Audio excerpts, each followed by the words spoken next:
What's up, Tailgaters? My name is Tailgate Nate. Welcome back to my channel. I'm back with yet another schedule preview and record prediction video. And today we're going to be going through the 2020 Michigan Wolverines. Michigan has been a fairly decent team for the past couple of years and have been very close to a Big Ten championship game, but they have one problem, and it is Ohio State. They just cannot seem to get past Ohio State. This year does not seem like their year to do so either. They're 125th in returning production. They are losing Shea Patterson. They're losing Donovan Peoples-Jones, losing lots of guys on defense. They're also losing their center. Lots of guys being lost in Michigan. But let's look at what they have coming back. Dylan McCaffrey is probably going to end up being their quarterback. Nick Eubanks is coming back at tight end. They're losing their 1-2 punch at running back with Zach Charbonnet and Hassan Haskins.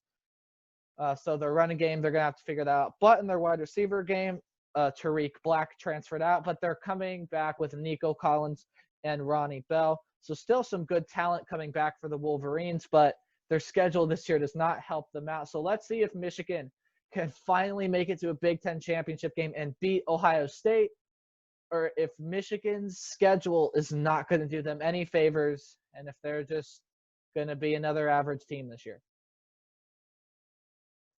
All right, so here's the schedule for the Michigan Wolverines. Of course, Ohio State stands out to you, but they have a pretty difficult schedule, in my opinion.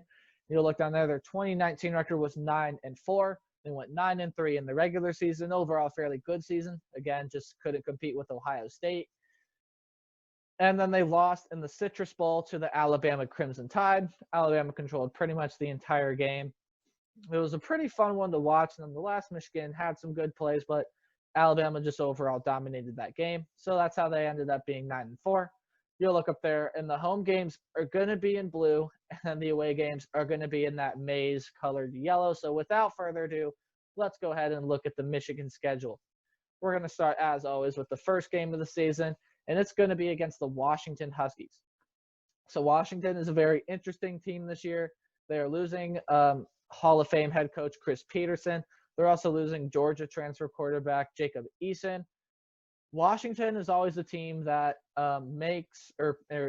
produces some good NFL talent, but they have to fill their quarterback position. Just everyone everywhere has to step up for the Huskies. It's going to be an interesting game, though. Michigan has to play them on the road.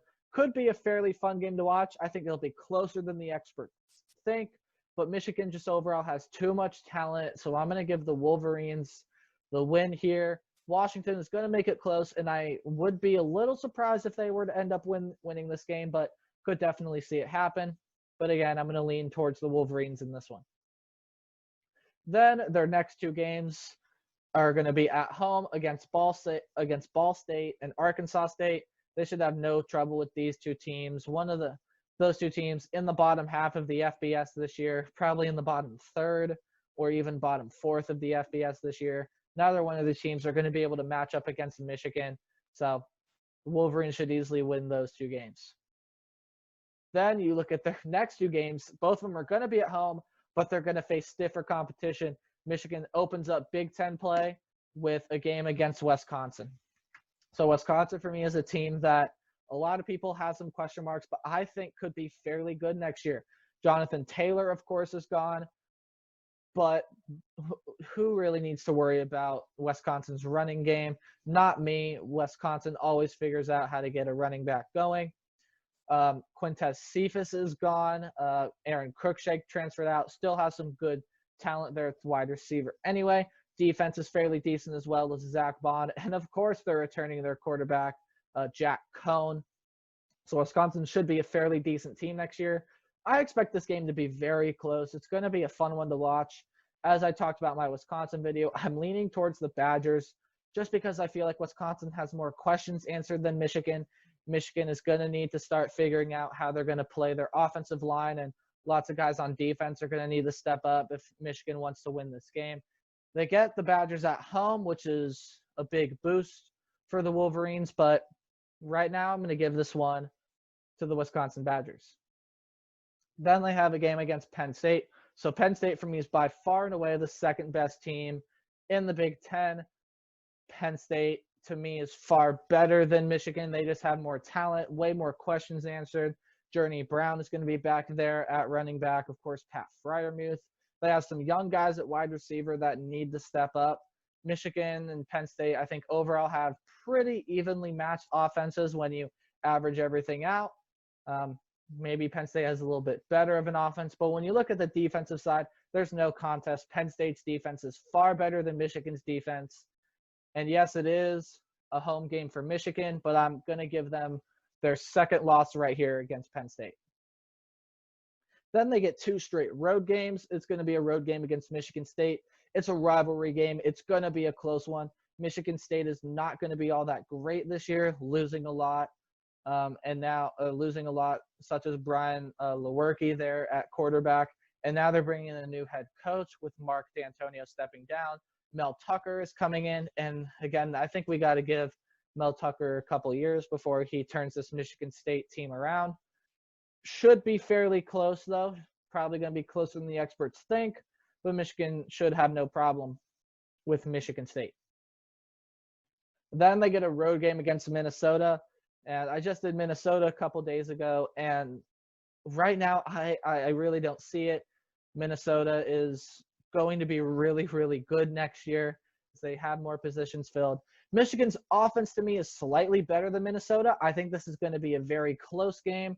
But I'm going to give Minnesota the win here just because I feel like it's a road game for the Wolverines. And again, I just feel like Minnesota has more talent. Tanner Morgan is going to have more experience than Dylan McCaffrey. Again, for obvious reasons.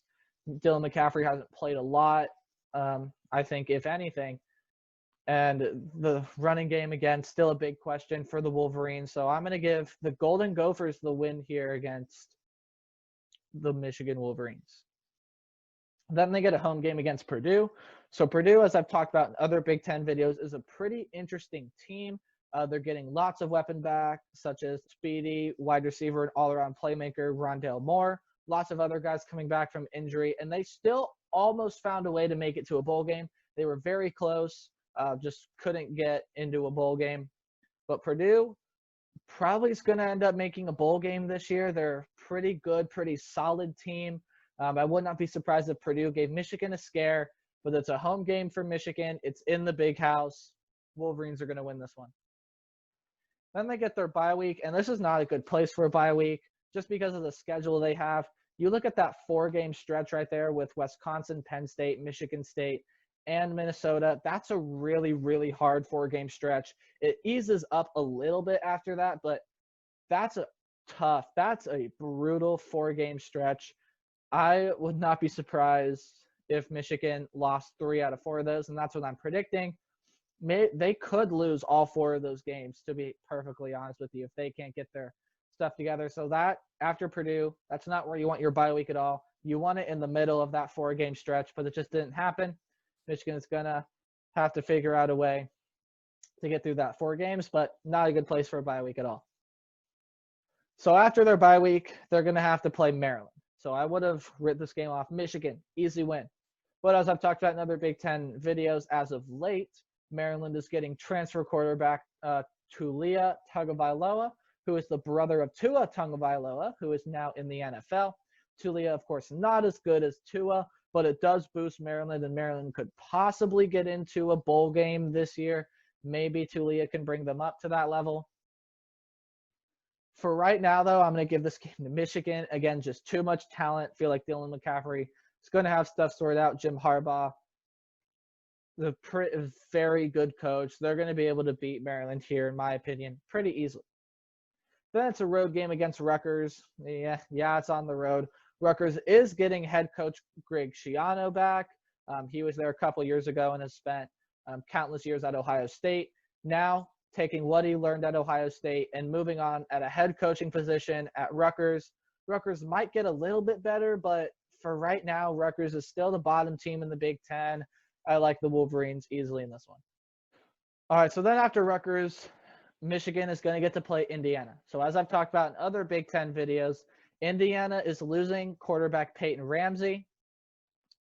So Michael Penix is going to have to come in and play full-time quarterback. He was kind of in the starting role already, but now a true starter there at Indiana. And Indiana's not a bad team. Michigan should watch out for Indiana. It's not a trap game because Michigan is at home. It should be a fairly close competitive game, but I still like the Wolverines to win this one. I feel like Michigan just has more talent than Indiana, and they'll be able to get it done. Then it is the game. Michigan, Ohio State. The game, not a better rivalry in all of college football. It might be a little bit of a biased opinion, as I am an Ohio State fan. This game is always fun to watch. As of late, though, Ohio State has really dominated this series. They're going to go this year. Ohio State's going to go for their 9th straight consecutive win against the Michigan Wolverines. And Jim Harbaugh has not beaten Ohio State. Ohio State is undefeated against Jim Harbaugh. And this year, I don't think it's going to be any different. Ohio State just has way too much talent. Michigan just doesn't have enough talent. It doesn't even help that Michigan has to play Ohio State on the road this year. It's not going to be a fun day for Michigan, as I have Ohio State pretty easily being able to beat their rivals up north. All right, so now with everything being said and considered, I have the Wolverines going 8-4. A lot of people may think that is under what a lot of people expect, but when I look at Michigan, I'm not really high on this team at all. Michigan's losing a lot, and they have some good talent on the offensive side, but it's their defense for me that really worries me. They're losing linebacker Josh Uche. They're losing him and lots of other guys to seniority, and Michigan's defense is going to have to play at a new level, and their schedule's hard. Like, they have a hard schedule. Their crossover games from the West are Wisconsin, Minnesota, and Purdue.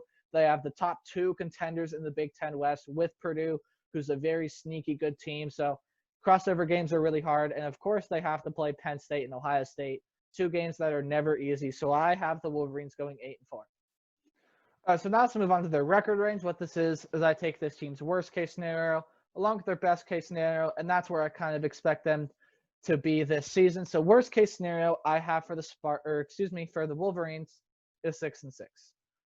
If they're 125th in returning production, which is absolutely horrible. That is 6th worst in the entire country. They're not returning a lot of talent. They still have some good talent, but guys are going to need to step it up. And if guys just can't do that, and Jim Harbaugh can just not get his act together, I totally could see them going 6-6. It's a hard schedule. It's going to start off with an early loss on the road to Washington, and I think that loss is going to surprise a lot of people. Then they're going to lose to Wisconsin, Penn State, Michigan State, Minnesota, and then they'll win their next 4 games, but then on the road at Ohio State, I see no way they can win that. If they just can't figure out stuff together, they could possibly go 6-6 and just barely squeak in to a bowl game. So now let's move on to their best case scenario, which for the Michigan Wolverines, I have it 10-2. They have a hard schedule. I don't see them going 11-1. I give them 2 guaranteed losses to Penn State and Ohio State. I just don't think they can match them at all. But I could see them beating Wisconsin. I could see them beating Minnesota, the 2 front runners in the West. I totally could see them beating both of those. Wisconsin has a lot of question marks they have to fill as well, and Michigan gets to play them at home. So maybe they could pull off on what I'm going to consider an upset and beat Wisconsin. And then they could go on the road and play Minnesota. Not really all that tough of a place to play in Minnesota. Still a pretty difficult place to play, but not one of the better ones in the Big Ten, in my opinion. Michigan could go in there and beat Minnesota fairly easily if they can get guys to step up. And Michigan, if Michigan goes 10-2, it's going to be a surprise to me. It's going to be a surprise if they can get to double-digit wins.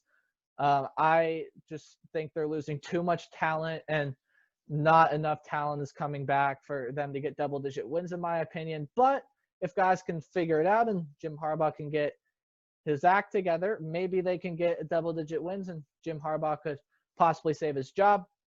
But my prediction for the Michigan Wolverines in 2020 is 8-4. All right, so that's going to do it for my schedule preview and record prediction for the Michigan Wolverines 2020. And if you guys enjoyed, please leave a like. Also consider subscribing if you're brand new to the channel or just enjoyed the content that I put out. If you haven't done so already, please leave a comment down below. I'd love to hear your thoughts. on what you think the Michigan Wolverines are going to do this year. And as always, remember, until next time, play hard but tailgate harder. I'll see you on the next video. Bye.